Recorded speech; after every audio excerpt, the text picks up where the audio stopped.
क्या आपने कभी खुद से यह सवाल पूछा है, मैं इतना विचलित क्यों हूं? क्यों हर बार जब मैं शांति की ओर बढ़ता हूं, भीतर से कोई लहर मुझे पीछे खींच लेती है? क्यों कामनाएं बार बार मन को जकड़ लेती हैं जब मैं उन्हें छोड़ देना चाहता हूं? कई लोग सोचते हैं कि ब्रह्मचर्य का अर्थ सिर्फ स्त्रियों से दूरी बनाना है, लेकिन क्या यह सच है? क्या वास्तव में ब्रह्मचर्य कोई बाहरी नियम है या कोई आंतरिक विज्ञान? इस कहानी में आप जानेंगे कि कैसे एक युवा जो वासना और भ्रम में उलझा था, गौतम बुद्ध के चरणों में पहुंचा और वहां उसे मिला ऐसा उत्तर जिसने न सिर्फ उसका जीवन बदल दिया बल्कि उसे मानव से महापुरुष बना दिया। यह सिर्फ एक कहानी नहीं, यह एक दर्पण है जिसमें आप खुद को देखेंगे। तो चलिए यात्रा शुरू करते हैं मन की गहराइयों की ओर। बहुत समय पहले की बात है। एक युवक अपने जीवन से अत्यंत परेशान था, मन अशांत था, कामनाएं उसे लगातार खींच रही थीं और भीतर से वह स्वयं को खोया हुआ महसूस करता था। उसने ग्रंथ पढ़े, साधुओं से पूछा, लेकिन किसी से तसल्ली नहीं मिली। आखिरकार किसी वृद्ध साधु ने उसे एक ही बात कही, तुम्हें गौतम बुद्ध के पास जाना चाहिए, उनके पास तुम्हें तुम्हारे प्रश्नों का उत्तर मिलेगा। उसने यात्रा शुरू की। पैरों में छाले पड़े, लेकिन उसका संकल्प अडिग था। वह एक पहाड़ी क्षेत्र में पहुंचा जहां बुद्ध अपने शिष्यों के साथ तपस्या और प्रवचन कर रहे थे। युवक उनके पास पहुंचा, चरणों में गिर पड़ा और बोला, भगवान, मैं आत्मज्ञान चाहता हूं, लेकिन मेरा मन बार बार भटकता है।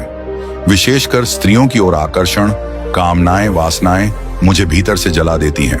कृपया बताएं, ब्रह्मचर्य का पालन कैसे करूं? बुद्ध ने उसकी आंखों में झांका। कोई और होता तो शायद डांट देता, पर बुद्ध मुस्कुराए। उन्होंने उस युवक से कहा, तुम थके हो, पहले थोड़ा विश्राम करो, फिर हम बात करेंगे। अगले दिन प्रातःकाल सूर्य की पहली किरण के साथ बुद्ध उस युवक के पास आए और बोले, चलो मेरे साथ। युवक चुपचाप पीछे पीछे चल पड़ा।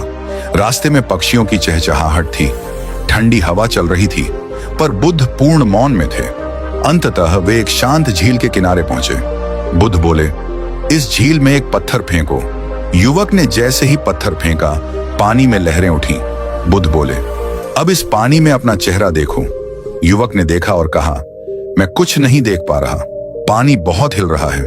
बुद्ध ने शांत स्वर में कहा, यही तुम्हारे मन की अवस्था है। जब तुम इच्छाओं से भर जाते हो, कामनाएं भीतर उमड़ती हैं, तो मन अशांत हो जाता है, और जब मन अशांत होता है तो तुम अपने असली स्वरूप को नहीं देख सकते।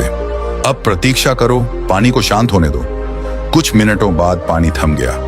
युवक ने फिर देखा। इस बार उसका चेहरा साफ दिखाई दे रहा था। बुद्ध बोले, अब तुम अपने वास्तविक रूप को देख पा रहे हो, क्योंकि पानी यानी मन शांत है। यही ब्रह्मचर्य का आरंभिक बिंदु है। जब तुम भीतर से शांत हो जाओ, तब कामनाएं तुम्हें नहीं बहा सकती। युवक ने पूछा, लेकिन भगवान, क्या ब्रह्मचर्य का मतलब केवल स्त्रियों से दूर रहना है? बुद्ध बोले, बिल्कुल नहीं। ब्रह्मचर्य का सही अर्थ है जीवन की ऊर्जा को सहेजना, उसे सही दिशा में लगाना। जब तुम स्त्रियों से भागते हो, तब भी तुम बंधे हुए हो, लेकिन जब तुम किसी स्त्री को देखकर भी विचलित ना हो और केवल करुणा से देखो, तब तुम वास्तव में ब्रह्मचारी हो। ब्रह्मचर्य कोई दमन नहीं है, यह समझ है। एक ऐसी अवस्था जहां तुम ऊर्जा को रूपांतरित कर सको, वासना को प्रेम में, आकर्षण को ध्यान में, स्पर्श को करुणा में। फिर बुद्ध ने उसे कुछ अभ्यास सिखाए। एक प्रत्येक दिन एक समय निर्धारित करो, केवल मौन में बैठने के लिए। कोई साधना नहीं, बस बैठो और अपने विचारों को आते जाते देखो। 2 सांसों पर ध्यान दो, क्योंकि कामनाएं तेज श्वास में जन्म लेती हैं। जब श्वास धीमी हो तो मन शांत रहता है। 3, भोजन में संयम रखो। शरीर जितना हल्का रहेगा, मन उतना ही स्थिर रहेगा।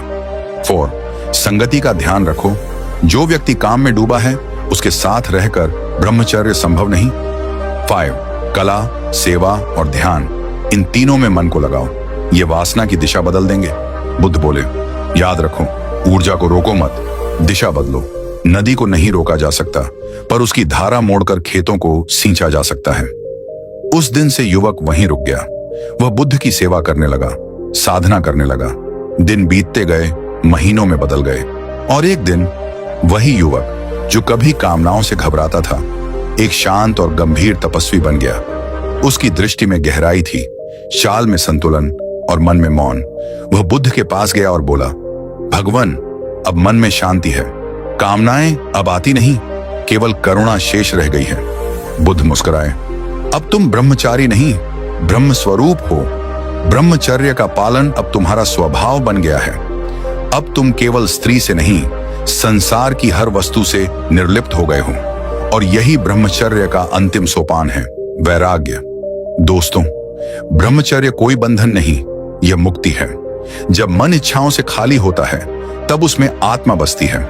गौतम बुद्ध हमें सिखाते हैं कि संयम कोई संघर्ष नहीं, एक सुंदर जागरूकता है। जहां प्रेम है वहां वासना नहीं टिकती, जहां मौन है वहां विकार नहीं टिकते, जहां ध्यान है वहां ही ब्रह्मचर्य है। अगर आपको यह वीडियो अच्छी लगी हो तो चैनल को सब्सक्राइब जरूर करें।